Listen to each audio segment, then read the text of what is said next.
me avisan.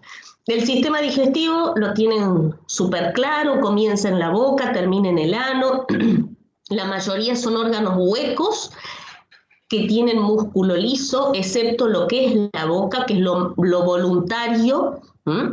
La boca y la zona del recto y el ano es lo voluntario del sistema digestivo. El resto es involuntario y hay varias glándulas anexas, como el hígado, como el páncreas, como las glándulas salivales, que van a vertir su secreción al tubo digestivo. No voy a aceptar y no sé si están o no están. Déjenme que... Genial, bueno, me encanta que estén escuchando lo que voy a decir ahora. No voy a aceptar en el parcial ningún error, repito, ningún error en lo que tiene que ver con glándulas salivales, lo que tiene que ver con masticación. Para ahora, para el parcial, para cuando vayan a rendir el final. O sea que si alguien no estudió glándulas salivales o alguien no estudió masticación, dado el caso que van a ser odontólogos en su vida, entonces cuando les pregunten, ay, pero ¿por qué estuviste aplazado? No, no sabía glándulas. Le pueden decir, lo dijo, está grabado, anunciado. Glándulas salivales, masticación, no pueden tener errores. Va a ser el territorio donde vamos a trabajar toda nuestra vida, así que sí o sí lo tienen que saber. Dentro de las glándulas salivales, lo recontra saben de anatomía, hay mayores y menores. Yo les puse acá un cuadrito para que más o menos se ubiquen. Nosotros no vamos a tomar anatomía porque se da por hecho que ustedes pueden ubicar dónde está la glándula parótida, dónde está la submaxilar y dónde está la sublingual. Recuerden que todas las glándulas mayores son pares. Y también están las glándulas menores. Las glándulas menores son las glándulas labiales, las glándulas molares, las glándulas palatinas y las glándulas linguales. Son importantes estas glándulas, es importante que ustedes sepan que existen y dónde están. ¿Por qué? Porque el paciente puede tener cálculos en estas glándulas, porque se pueden hacer patologías que después las van a ver con la doctora que vimos cáncer, van a ver en estomatología que hay patologías como por ejemplo el mucoceles y otras que se producen en la glándula. Entonces por ahí, que un paciente venga con una pelotita, por decirlo de alguna manera, con un tumorcito, con algo, no nos podemos equivocar, porque si está en la zona de una glándula, me tiene que llevar a pensar que es una patología de la glándula, pero para eso tengo que saber dónde está y cómo funciona la glándula. O sea que estas son las glándulas menores más importantes y son súper importantes. Son las que me mantienen lubricada la boca. Son glándulas que son de naturaleza mucosa, que van a producir muchas proteínas, que van a hacer que la saliva quede pegada a la mucosa. Y las glándulas mayores, volvemos a ubicarlas, las glándulas mayores, sublinguales, submaxilares y parótidas. Si el paciente viene con una inflamación, hay que ver que todo lo que se le inflame al paciente no tiene que ver con los dientes.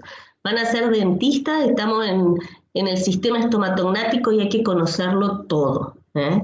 Y como ya saben, supónganse, el paciente puede venir con paperas, que nosotros le vamos a llamarlo parotiditis, y puede ser que el paciente venga una vez y tenía papera. Y resulta que pasaron 3 años, como somos muy buenos odontólogos y sigue siendo nuestro paciente, viene y vuelve a tener papera. ¿Eso es posible o no?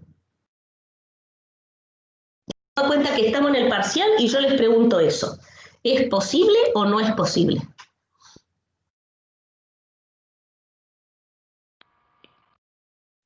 Según yo, profe, las paperas daban una vez en la vida, ¿o no?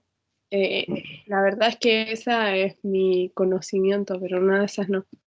Bien. No sé quién habló, no sé de quién es el conocimiento. Paulina. Lo vas a Paulina. ver mal, pero no sé. Muy bien, yo como solo veo el power, no sé qué me responde.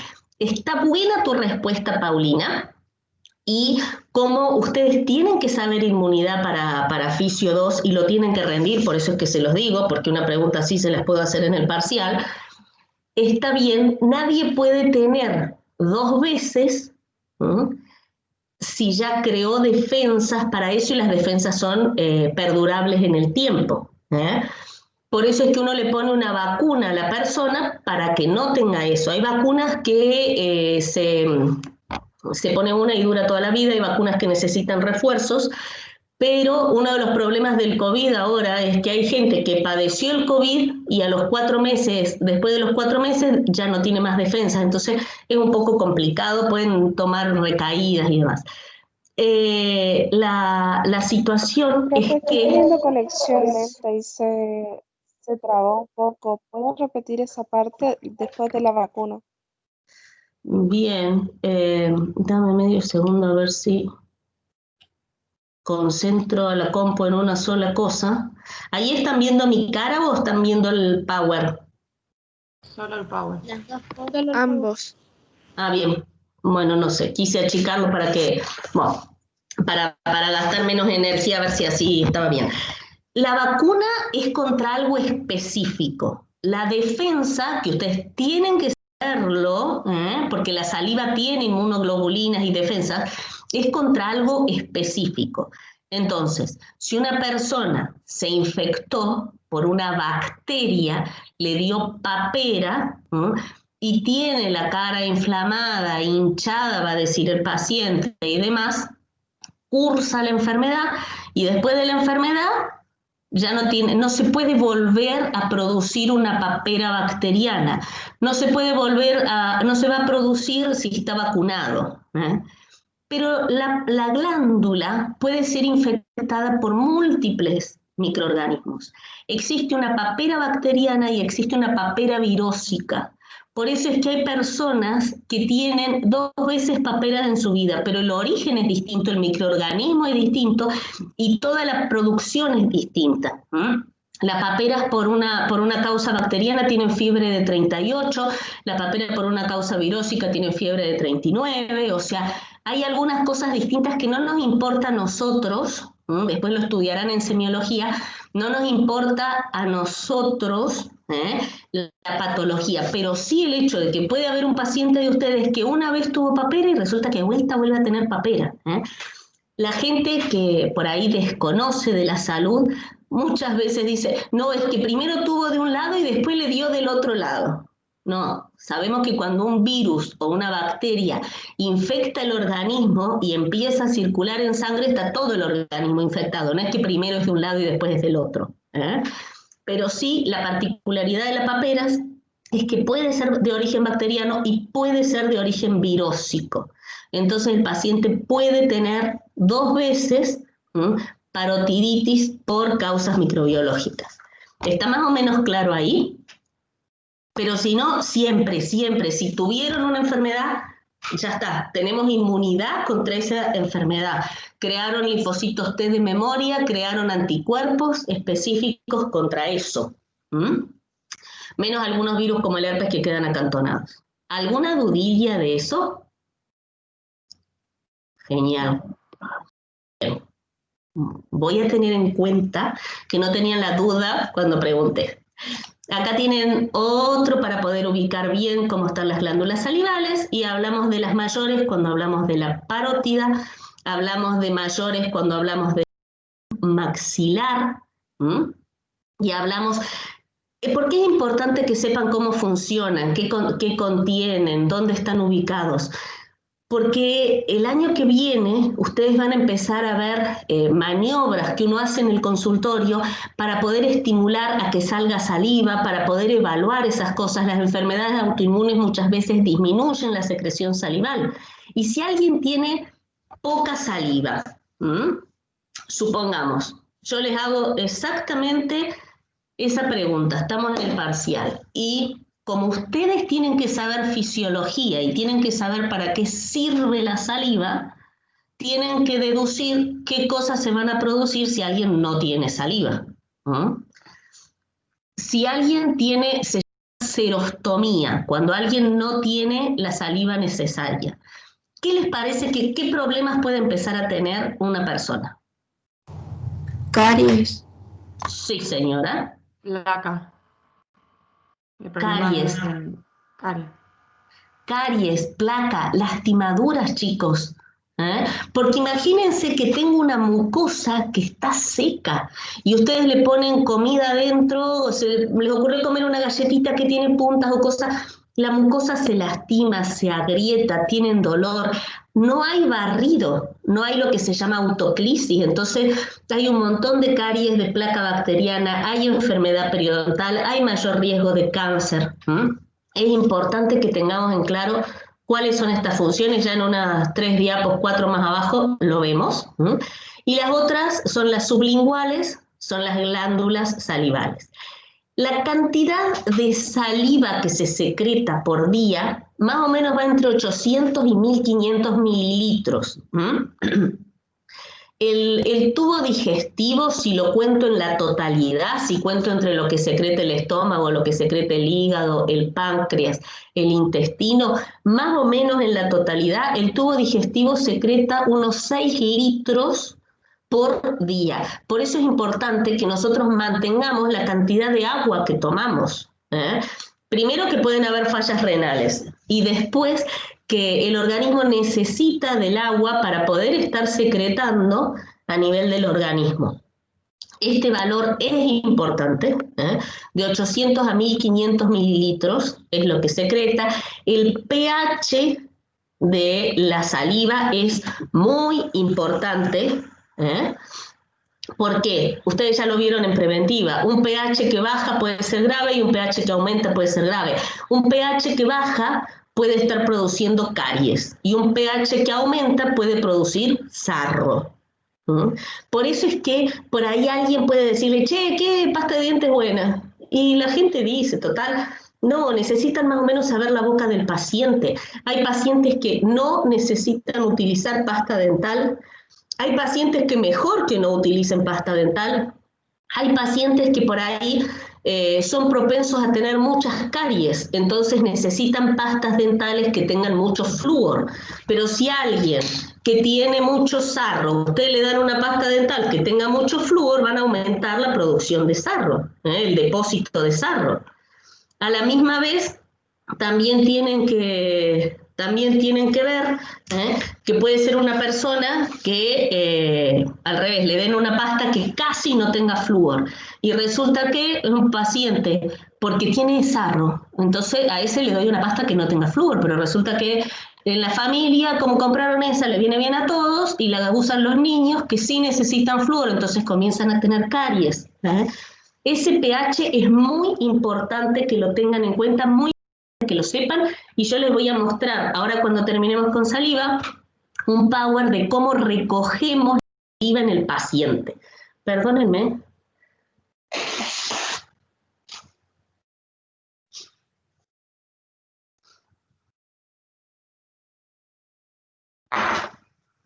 Ahí está.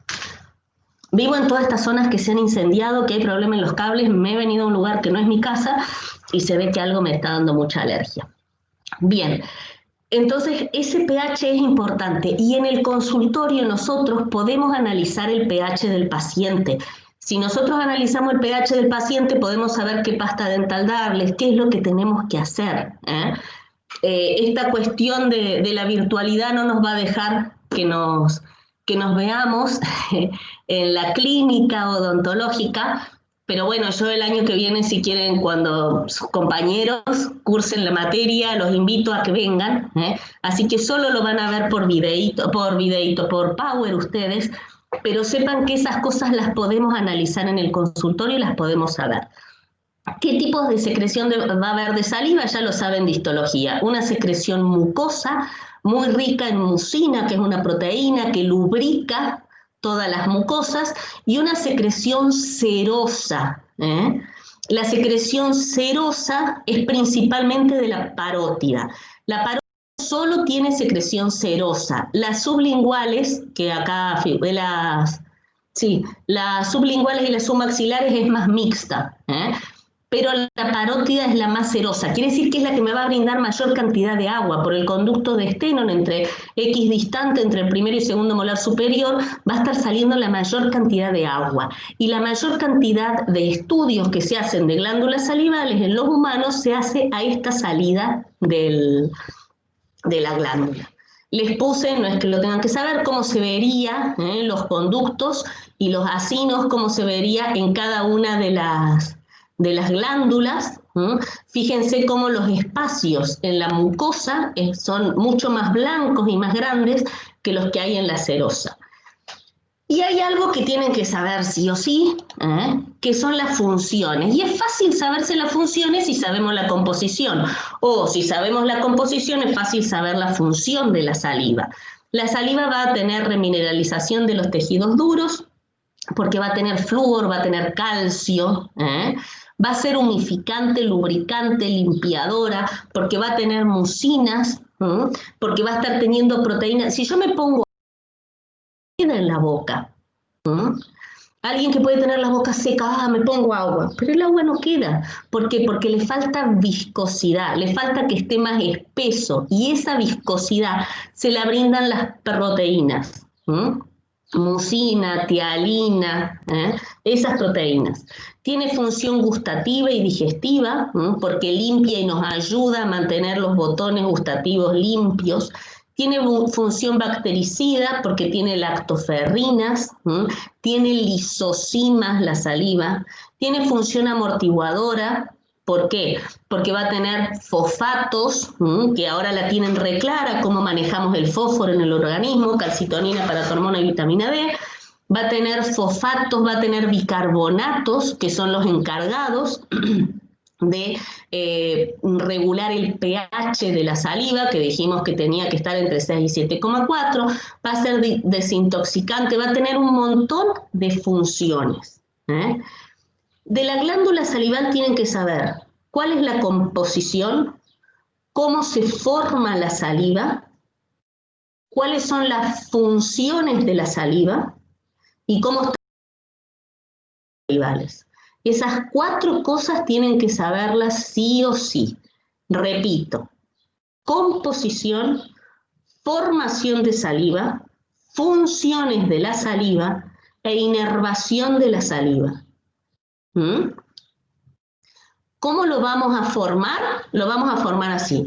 Del acino va a pasar al conducto intercalar, que va a ir al túbulo estriado y de ahí va a ir al conducto excretor, y sale, por ejemplo, por el conducto de Stenone, por el conducto de Wharton, por el conducto de Bartolini, va a salir.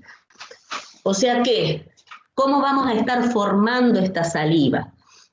Acá tenemos lo que es la formación de saliva primaria, y que la saliva primaria se va a formar a nivel de los acinos glandulares, y tenemos la saliva secundaria, que es la que se va a formar a nivel de los conductos estriados, la que se va a formar acá, desde acá, en todos estos conductos estriados que hay células, se va a formar la saliva secundaria.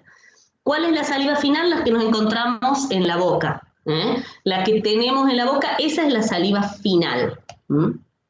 Hay diferencia entre la saliva primaria y hay diferencia entre la saliva secundaria. En composición, en la cantidad de agua, en la osmolaridad y en los mecanismos que existen en cada una. Yo acá lo complejizamos un poco más y nos encontramos con que en la saliva primaria van a haber 3 mecanismos. Que es lo que va a pasar desde la sangre hacia la luz del acino, el mecanismo de secreción, que es lo que se va a formar en el acino y se va a liberar a la luz.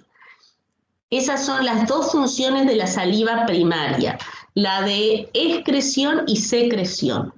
En la saliva secundaria, sí. ¿Podría repetir la de secreción, por favor? Bien. La excreción es la sustancia que va desde la sangre o el plasma hacia la luz del acino y la saliva. Esa es la excreción. Y la secreción es lo que se forma en el acino y va a pasar a la luz en la saliva. Esa sería la secreción. ¿Qué cosas son las que vamos a excretar? Todas esas sustancias que no puede producir la glándula, o sea, el agua. El agua va a pasar por excreción, desde la sangre hasta la saliva. Los iones calcio, fósforo, magnesio, flúor, potasio, sodio, todos esos iones van a pasar por excreción desde el plasma, desde el vaso sanguíneo, hacia la luz de la glándula. ¿Y qué cosas se van a secretar? Todas esas cosas que son pesadas, que no se pueden excretar, que no van a atravesar 500.000 membranas. Esas cosas se van a secretar. O sea que las proteínas se van a secretar. Dijimos que las proteínas tenían alto peso molecular, eran gordas, regordas, no atravesaban las membranas. Yo no la puedo traer una proteína desde el vaso sanguíneo que atraviese las membranas del endotelio para que atraviese las membranas del acino para que llegue. Entonces, ¿quién forma las mucinas, las tialinas, la alfa-amilasa salival? ¿Quién forma eso? Lo forman los acinos y se secretan a la luz de la glándula. Se secretan a la luz de la glándula. Esa sería la saliva primaria. ¿Qué sucede en la saliva secundaria? Existe excreción, o sea que existe que los iones pasen desde el plasma hacia la luz de la glándula. Existe secreción. ¿Por qué? Porque estas células del conducto también pueden producir, entonces también hay secreción. Y existe, que no sucedía en la saliva primaria, reabsorción. ¿De qué? De sodio. Se reabsorbe sodio y se excreta potasio. Acuérdense que el sodio y el potasio nunca pueden estar juntos. Entonces, se reabsorbe sodio y se excreta potasio. Lo mismo que sucede a nivel de los túbulos contorneados renales está sucediendo acá. ¿Qué es lo que pasa? Se reabsorbe sodio. El sodio es un ion positivo que tiene gran afinidad por el cloro, que es un ion negativo, y forman una sal, y esa sal, cloruro de sodio, arrastra agua. Entonces, la saliva primaria va a tener mucho más líquido que lo que tiene la saliva secundaria. Por eso es que nosotros no andamos así chorreando saliva de la boca. ¿Por qué? Porque las glándulas reabsorben grandísimas cantidades de saliva. No podemos perder el agua, para nosotros es primordial, nuestro cuerpo está hecho en un altísimo porcentaje de agua. Sí. ¿La primaria tiene más agua entonces? Sí. Entonces no podemos perder ese líquido porque no producimos agua. Acuérdense, no producimos agua, no producimos oxígeno, lo necesitamos como materias primas. Así que por eso es importante esta reabsorción que se da en la saliva secundaria. Ahí se los voy a mostrar, si más o menos lo entendieron en esto básico, con este otro dibujito lo recontraentienden, y vamos a mostrar, acá tienen, la saliva primaria que tenía dos mecanismos, excreción y secreción, y la saliva secundaria que tiene tres mecanismos de formación, excreción, secreción y reabsorción. ¿Qué pasa con la saliva primaria? La saliva primaria va a recibir la misma cantidad de iones y de agua que tiene el plasma. Por eso decimos que es isotónica con respecto al plasma. Pero ¿qué sucede en la saliva secundaria? En la saliva secundaria dijimos que se reabsorbía sodio. El sodio se unía al cloro, entonces reabsorbemos cloro. Esa reabsorción de una sal hace que cambie la osmolaridad. Por eso es que hablamos que la saliva secundaria es hipotónica con respecto al plasma. La saliva primaria es isotónica con respecto al plasma y la saliva secundaria es hipotónica con respecto al plasma. ¿Hipotónica qué era? Que va a tener menos osmolaridad. Por eso es que el líquido sale sale del conducto y se vuelve al plasma. Por eso no perdemos líquido por saliva, porque sí. Tiene que haber una enfermedad, que las hay, y después lo van a estudiar, en la que la gente le sale saliva. Hay muy pocas personas en el mundo, son enfermedades de origen metabólico. Lo más grave es cuando empieza a faltar saliva. Pero imagínense que si alguien está comiendo con mayor cantidad de sal de la necesaria, esta saliva es súper hipotónica. Entonces una persona que va a tener la boca mucho más seca, va a tener serostomía, alguien que come con más sal de la que debería, por ejemplo. Las personas que están medicadas con ansiolíticos también tienen serostomía. Las personas que tienen algunas enfermedades como el síndrome de Sjögren también tienen serostomía. Pero, Y eso, sí. por eso es que comemos muy salado muchas veces. Perdóname, pero te escuché muy entrecortado hasta comemos. Que por eso cuando comemos muy salado nos da sed. Sí, señora, tal cual. Y activamos a full la aldosterona y empezamos a modificar un montón de cosas que hace que se aumente la presión. El aumento de la presión sanguínea arterial mantenido en el tiempo le hace mal a las glándulas salivales y a los riñones. Y lo tenemos que conocer porque la verdad es que altísimo porcentaje de la población tiene hipertensión. Imagínense que nos regulan distinto la saliva, eso hace que la boca sea diferente, que haya muchas más enfermedades, en que haya sequedades, que hay ciertos tipos de microorganismos en la boca que crecen en mayor cantidad, o sea, es como que nos descompagina toda la situación. Bien, hay mayor cantidad de caries cuando hay serostomía. Hay caries, la pieza dentaria también se reseca más, entonces es más fácil que tengan microfracturas o que se rompan. Imagínense que es una persona que es más candidata, por decirlo de alguna manera, a tener endodoncias, a perder las piezas dentarias.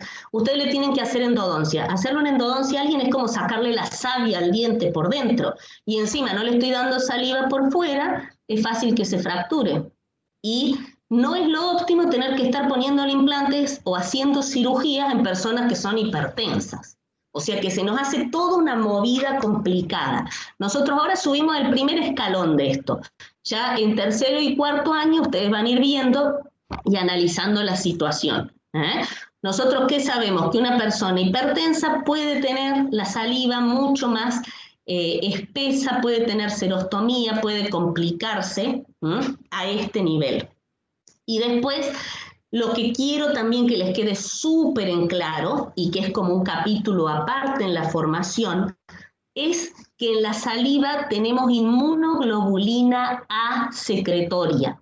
Lo vimos en Fisio 1, por lo cual hay muchas cosas que yo las voy a dar por dadas, porque se supone que las saben.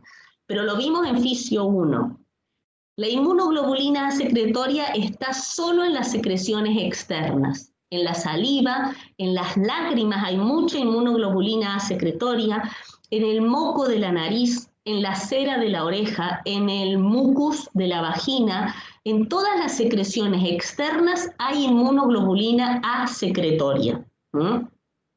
Si alguien no tiene inmunoglobulina A secretoria en ese lugar, es muy fácil que haga infecciones a repetición. Y hay personas que no tienen solo en un lugar, y hay personas que no tienen en ninguna de las secreciones externas, y hay personas que la tienen disminuida. Les voy a dar un ejemplo.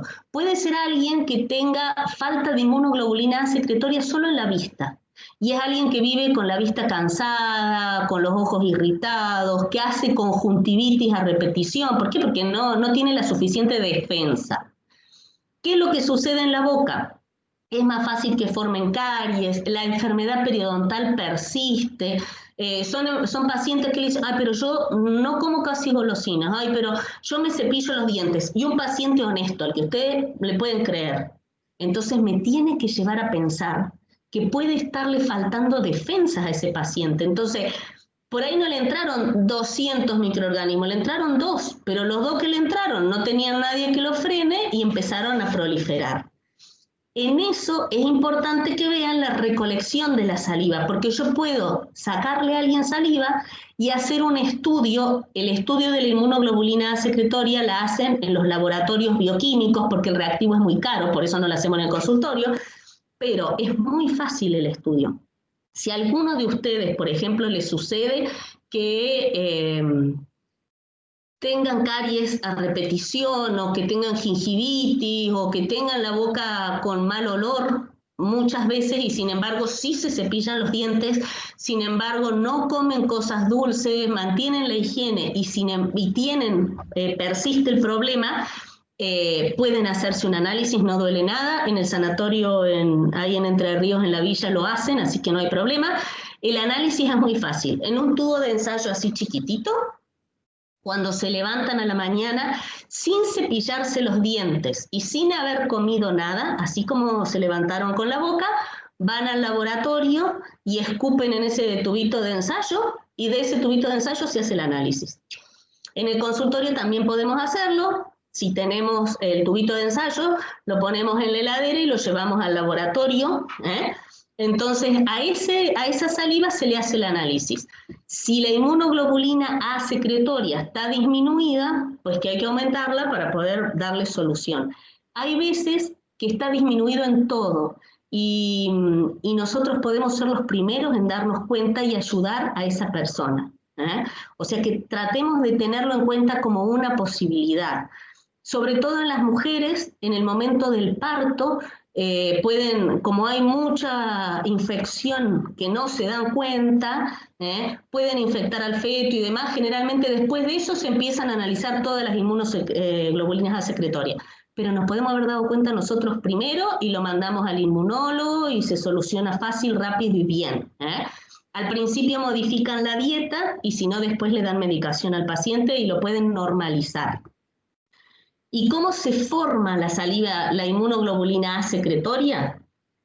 ¿Quiénes formaban las inmunoglobulinas?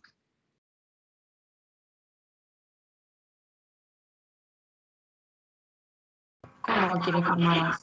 Sí, estamos en el parcial y yo les digo, en la sangre tenemos inmunoglobulinas. ¿Quién formó las inmunoglobulinas sanguíneas? Médula ósea. ¿No?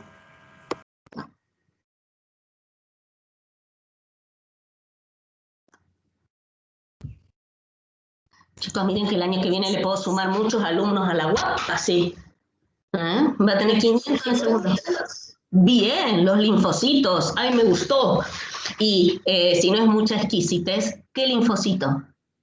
Los B. El B. Sí, bien ahí. El linfocito T, acuérdense que actuaba cuerpo a cuerpo, peleaba en forma celular. El linfocito B producía inmunoglobulinas. Entonces, las inmunoglobulinas estas se siguen produciendo por el linfocito B, que se transforma en un plasmocito, y el plasmocito produce inmunoglobulinas. Eso anda circulando por sangre, la inmunoglobulina A. Esa inmunoglobulina A es excretada a la luz de la glándula, y la glándula, sobre todo en las células del conducto, produce la porción A secretoria. Y así sale. Entonces, la inmunoglobulina se sigue produciendo por el linfocito B, que forma el plasmocito, que lo libera. Y la glándula le adosa, le une a esa proteína A secretoria. Por eso tenemos en las secreciones externas inmunoglobulina A secretora. No es la misma inmunoglobulina A que circula en sangre, porque acá le agregamos la porción secretora. ¿Está más o menos clara la idea? Sí, sí. Genial.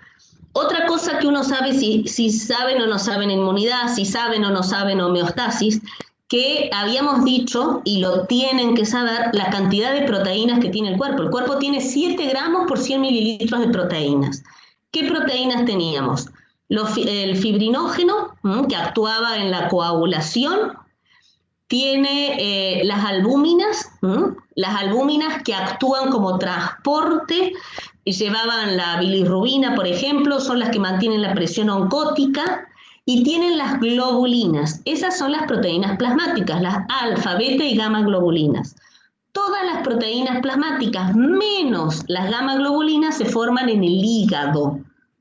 Por eso es que cuando se rompía el glóbulo rojo, los aminoácidos de la globina iban al pool de aminoácidos que estaba en el hígado para formar nuevas sustancias proteicas. Entonces, la globina tenía alfa y beta globulina, que son las que transportan todas las enzimas, y gamma globulina, que es la única que no se forma en el hígado y se forma a nivel de los plasmocitos por el linfocito B. Dos cosas que puedo preguntar en el parcial y que tienen que ver con esto y que deben saberlas. Bien, ¿qué composición tenemos? Entonces, todas las que habíamos visto en la saliva final. Fíjense que la saliva final es la que tengo en la boca. ¿Qué pasa con la saliva final? Y tengo todo el bicherío que tengo en la boca, todos los microorganismos, toda la flora saprófita, toda la flora microbiana, tengo todo lo que tiene que ver con el flujo gingival, tengo todo lo tengo ahí en la boca. O sea que en la saliva final, que no es lo mismo que la saliva que se está formando.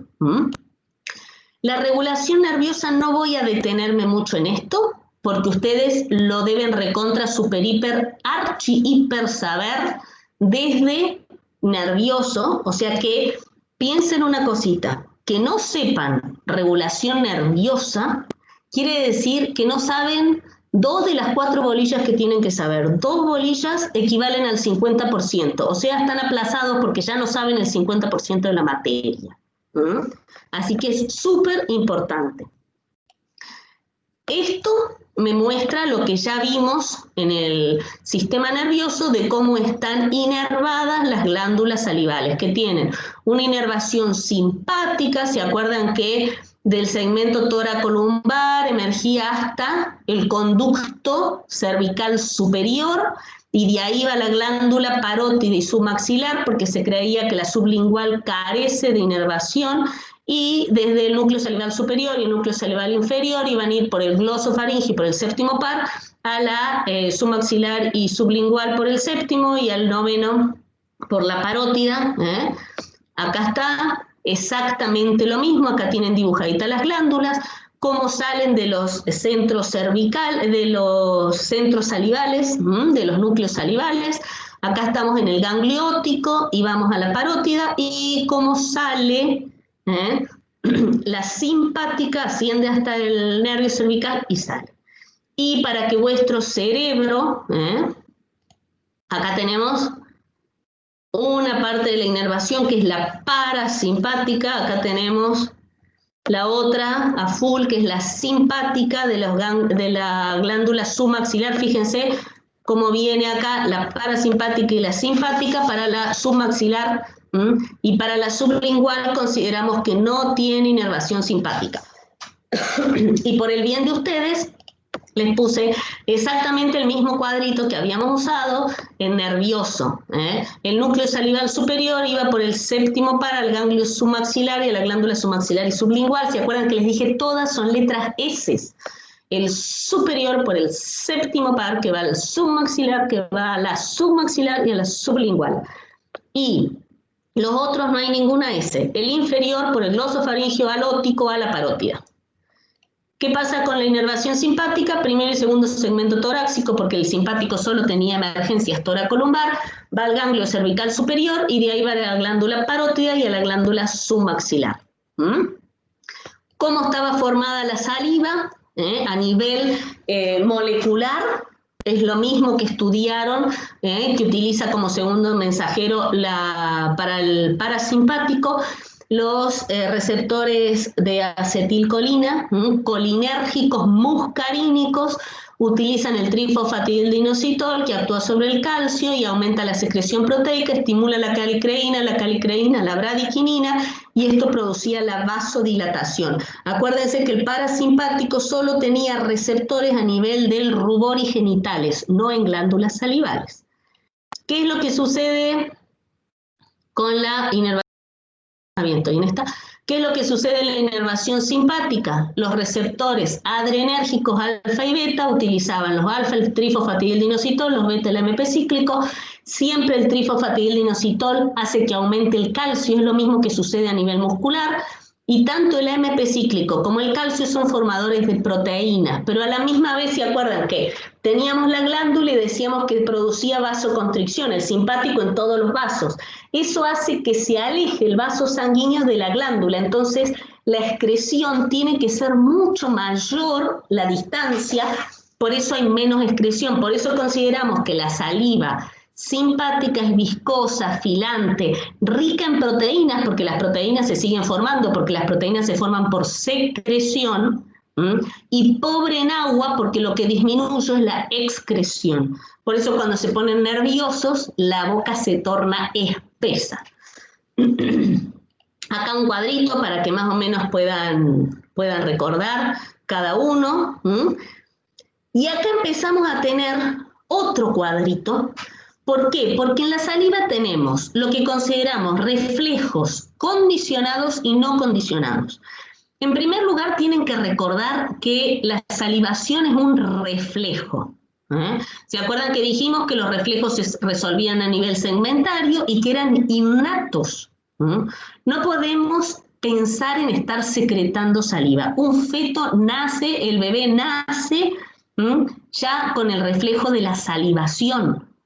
Porque necesita poder tragar la leche y la leche es mucho más espesa, entonces hay que diluirla porque la boca no se puede estar, o sea que necesitamos eso.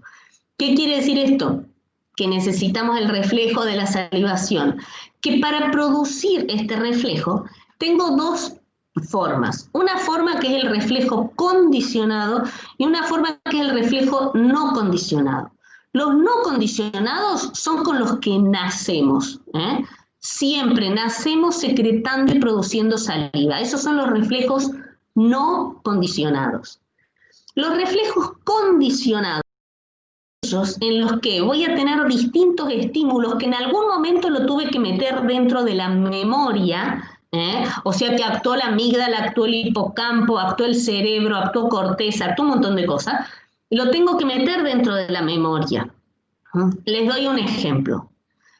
Un reflejo condicionado visual. Yo puedo ver una torta de chocolate, ni les cuento hasta ahora, pero yo puedo ver una torta de chocolate espectacular y mis glándulas salivales empiezan a secretar. Me la imagino y ya empiezan a secretar saliva.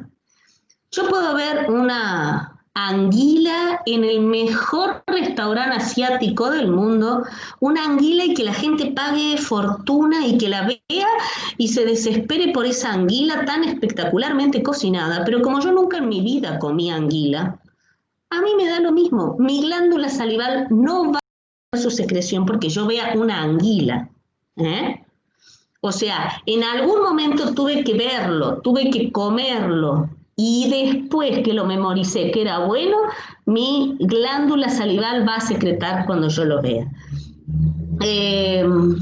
Supónganse, no sé, salieron a trotar, qué sé yo, fuera de la pandemia, salieron a trotar, se fueron de paseo y cuando llegan a su casa, la madre está cocinando cebolla con morrones, ahí está friendo y está haciéndole algo súper rico. Entraron y el olorcito a comida ya hace que aumente la secreción.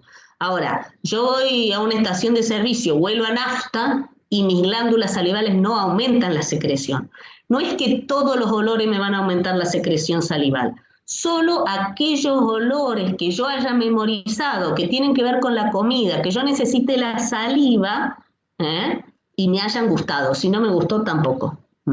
Alguien vegetariano, porque huela a olorcito asado, no va a secretar mayor cantidad de saliva. No le gusta, no lo va a comer, no la genera. ¿Estamos? Los auditivos. No sé, se les ocurrió el domingo dormir, no estos domingos que tienen que estudiar, pero se les ocurrió el domingo dormir hasta tarde y de golpe ya cerca del mediodía sienten los ruidos de la olla, de que están poniendo la mesa, de los platos. Esos estímulos auditivos pueden hacerme que aumente la secreción. Todos esos son estímulos, reflejos condicionados. ¿Por qué? Porque tienen que haber entrado en el diencéfalo, tienen que haber pasado por el hipocampo, por la amígdala. Tengo que cruzar por la memoria de que eso me lleva a comida rica y como es comida rica necesito saliva para digerirlo. Mientras que los no condicionados son los de siempre, los mecánicos, los químicos, lo que hace que yo mantenga el nivel de saliva. ¿Alguna duda, alguna pregunta, algo hasta acá de saliva? Genial. Bien, o los tengo redormidos o no sé cómo funciona, pero no hay problema. Me faltaría simplemente repasar, que se supone que ya lo saben, la parte de estomatognático y digestivo. Tengo las 10:03.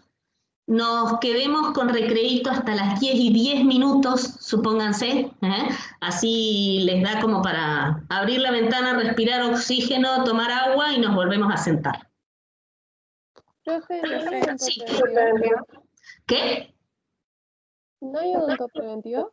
No. ¿Se acuerdan que les dije que hoy pensaba terminar hasta las 10:30 y que las 2 horas que les di la semana pasada, las 2 horas de esta semana son para que hagan el escrito, que de eso depende su promoción o no?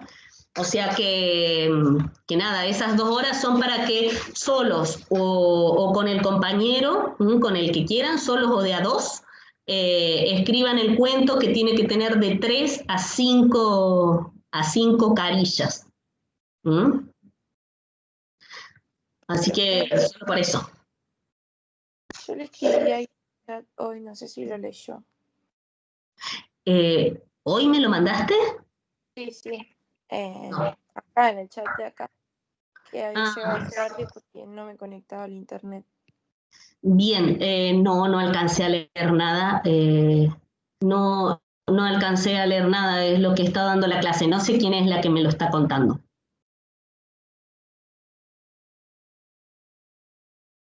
Yasmín.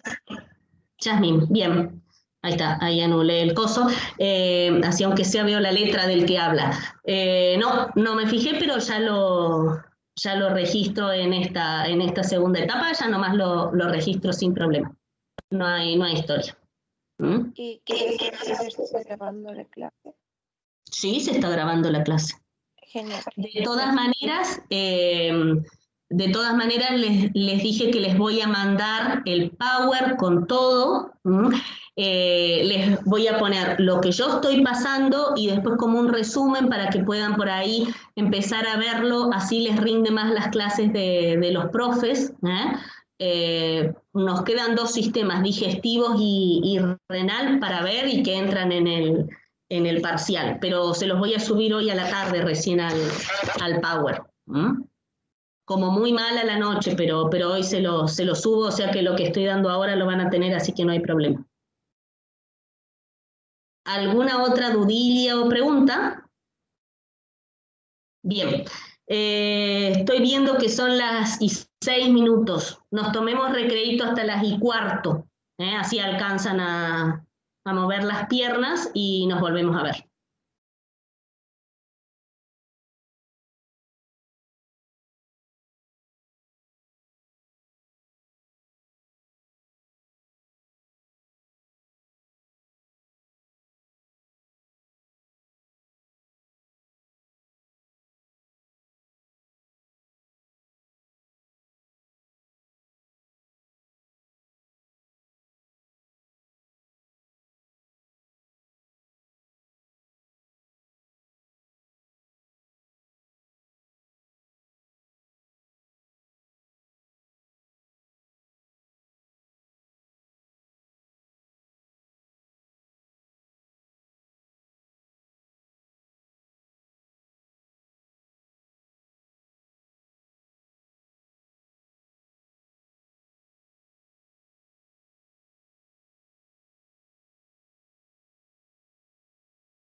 Seguimos, chicos, un poquito más y terminamos. Yo es la única vez que los veo con digestivo, pero de todas maneras, si les surge alguna duda, si tienen alguna pregunta, acuérdense que me mandan un mail y no tengo ningún problema. No me escriban por Teams, porfa. Mándenme un mail, mándenme un mensajito en el grupo de WhatsApp, mándenme un mensajito por privado, no tengo ningún problema, pero el Teams, acuérdense que tengo problemas y vengo complicada, así que por las dudas. Ahí les voy a volver a compartir. Yo tengo una pregunta para que podamos seguir.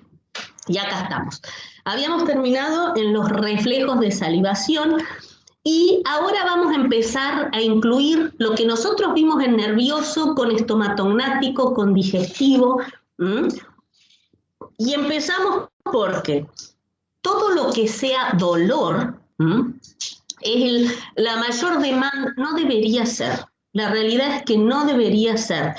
Pero la mayor demanda que hace que la gente vaya al odontólogo son dos cosas, dolor y estética.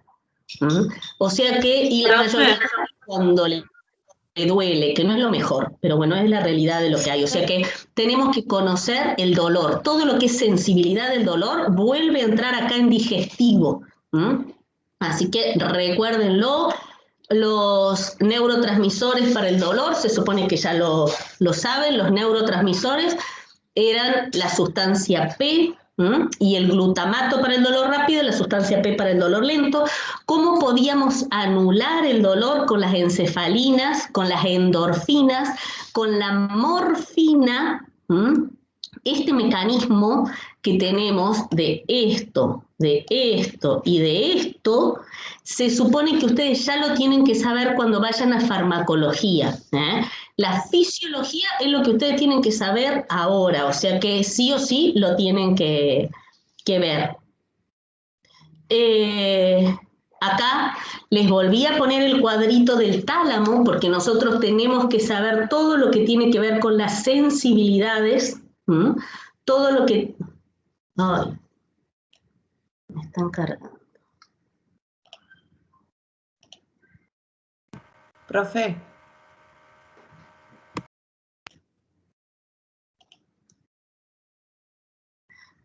Hola. ¿Ahí me escuchan? Estoy... No nos escucha usted. No nos estoy escuchando, estoy en silencio. Ahí está. Ay, perdón. Ahora sí. Sí, ahora le estábamos preguntando cosas y no nos escuchaba. No, bien que me interrumpieron. Bien, gracias Lucía, gracias Lucila. ¿Ustedes me escuchaban aunque sea a mí? Sí, a usted sí la escuchábamos, pero nosotros no le podíamos hablar. Bien, genial entonces, genial. Bárbaro. Tengo el teléfono en silencio, pero justamente por estas cosas lo tengo al ladito mío.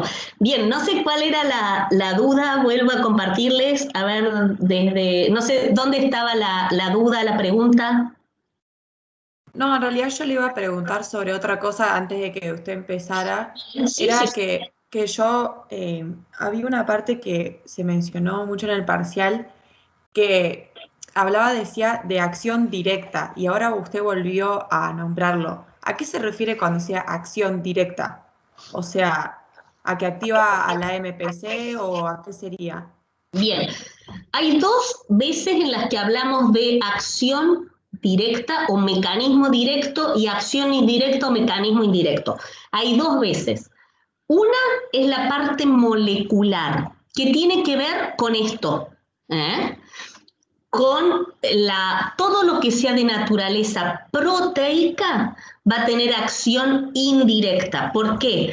Porque el receptor, el neurotransmisor, la hormona, lo que fuera, si tiene naturaleza proteica, actúa sobre el receptor que está obligado a estar en la membrana, porque todo lo proteico tiene tanto peso molecular, es tan gordo que no atraviesa membranas. Por eso, sí o sí, lo proteico, lo polipeptídico, va a actuar sobre receptores de membrana. Y ahí, al actuar en el receptor, como yo el que necesito que produzca la función es el núcleo, voy a necesitar de un segundo mensajero. Por eso es que hablamos de acción indirecta, porque la sustancia no puede actuar directamente sobre el núcleo. Entonces necesita de alguien que vaya y lleve la información por ella. ¿Qué es lo que decíamos? Todas las hormonas de adenohipófisis tienen mecanismo de acción o acción en forma indirecta. ¿Por qué? Porque son proteínas, tienen alto peso molecular y necesitan que alguien le vaya a avisar al núcleo. ¿Qué pasa con las sustancias de acción directa? Son todas las sustancias de naturaleza lipídica. Pueden atravesar la membrana de fosfolípidos y siempre van a tener sus receptores o la actividad que tengan que hacer en el citoplasma y ellos pueden ir directamente a cumplirlo.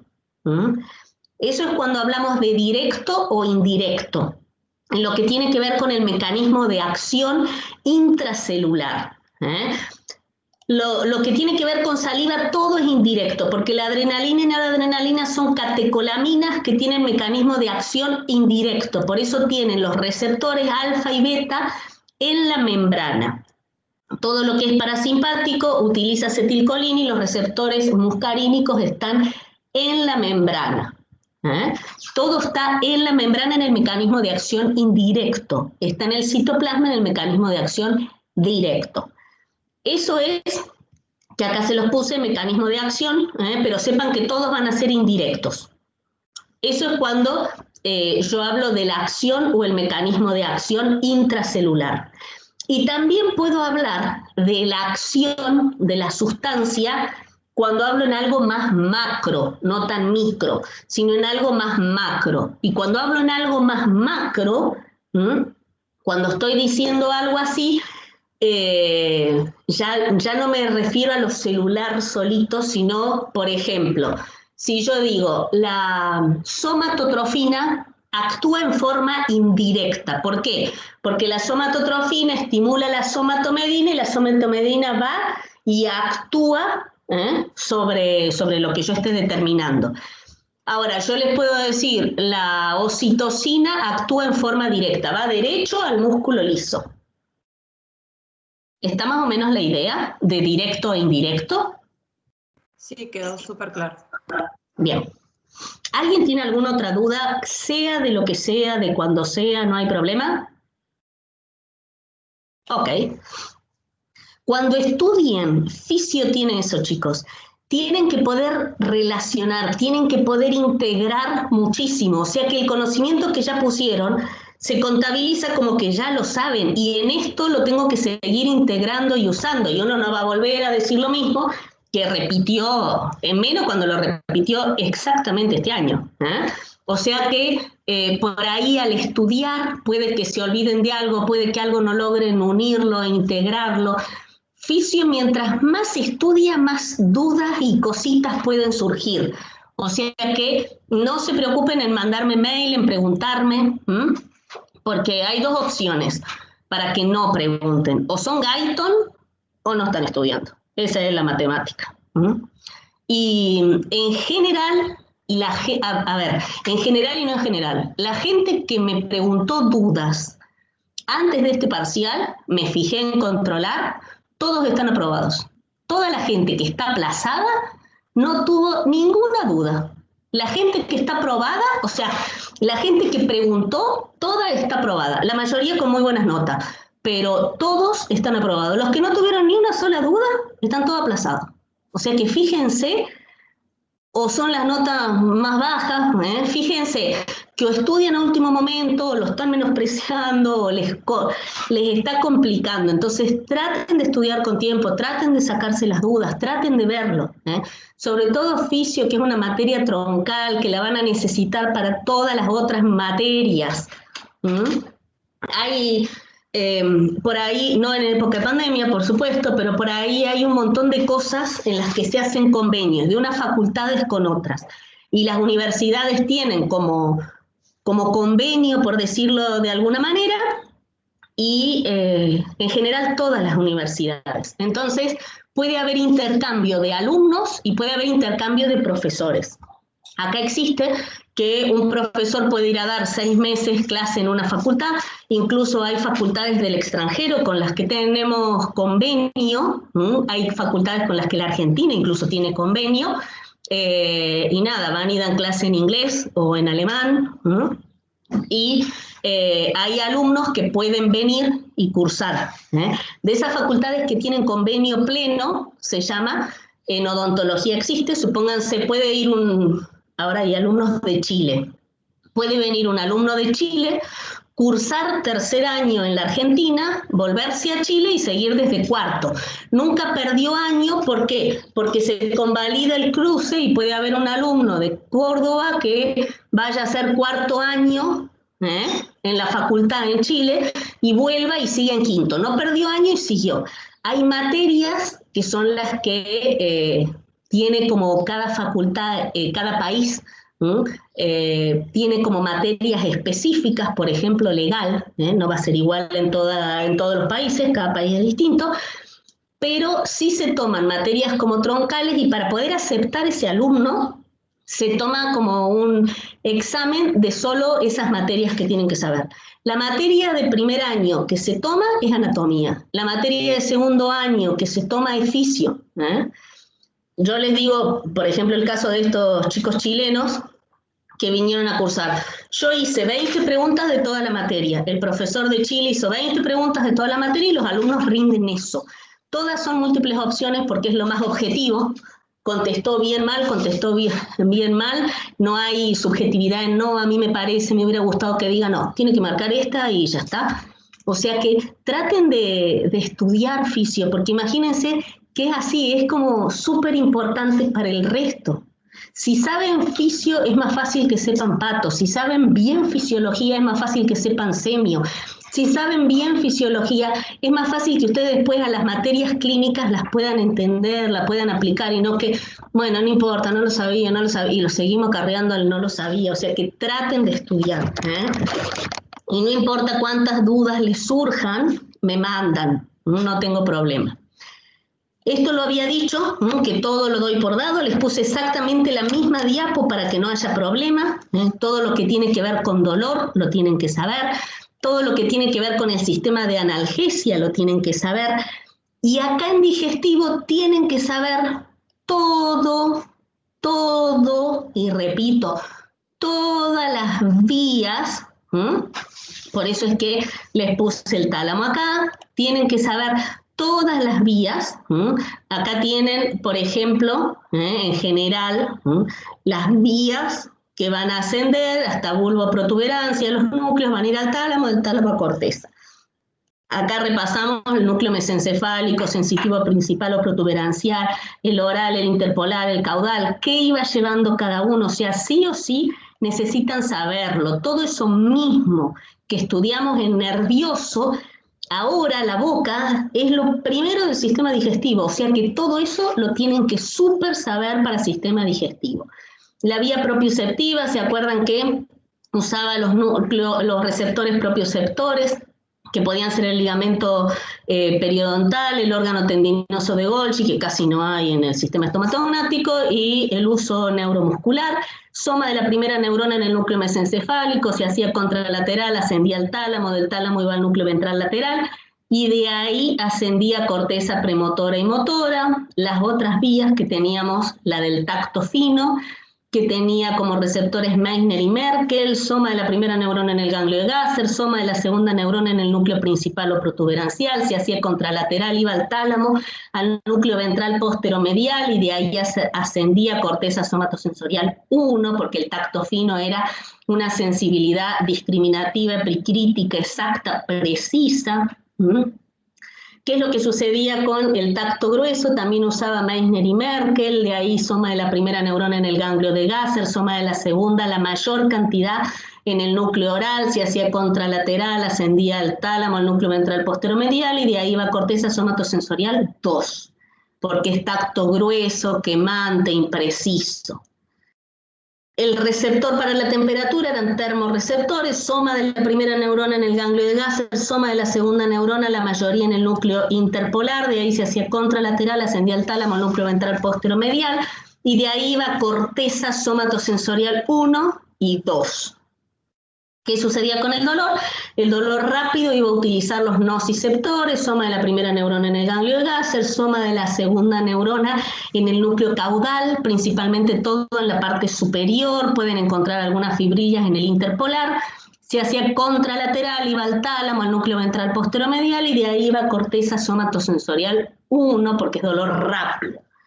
El dolor lento, el receptor también iba a ser el nociceptor, el ganglio de Gasser tiene la primera neurona, de ahí va sobre todo el núcleo caudal, principalmente la parte inferior, y de ahí se hacía contralateral, iba formación reticular, que aparte también regula el sueño, que regula la postura del maxilar, que la tienen que saber. Va a ir al tálamo, a los núcleos intrínsecos, precisamente al núcleo intralaminar, y de ahí va a ir a corteza somatosensorial 2. Todo esto es lo que ya vieron, por eso les puse un montón de dibujitos sobre los tipos de motricidad.